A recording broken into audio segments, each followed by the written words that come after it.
gaskiya matakin ku danna subscribe da kararrawa domin samun sahihan labarai. Labarai yanzu daga tashar Zamani TV 24 New.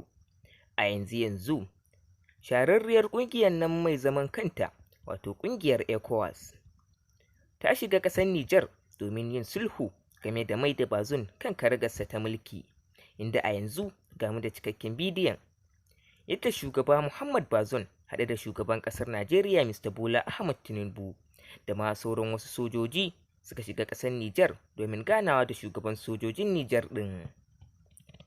Masauraro ku gyara zama domin jin cikakken wannan rahoto da muke ɗauke da shi. To mai sauraro ga dai cikakken rahoton kamar yadda muka kawo muku.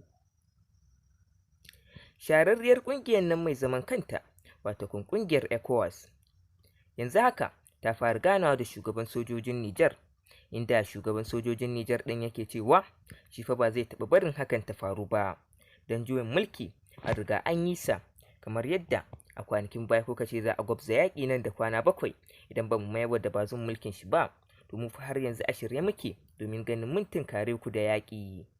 Cewar shugaban sojojin Nijar ɗin.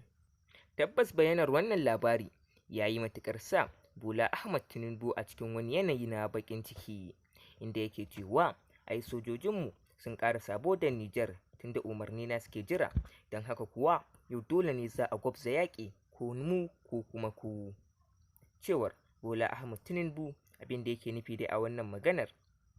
Bola Ahmed Tinubu ya yi rantsuwa akan cewa wallahi sai ya mayar da Bazoum kan karagar shi ta mulki, inda sojojin Nijar suke cewa idan aka ga Bazoum ya koma mulkin sa to a kaddara Nijar ko ina ya koma jini, Allah ma ya kiyaye.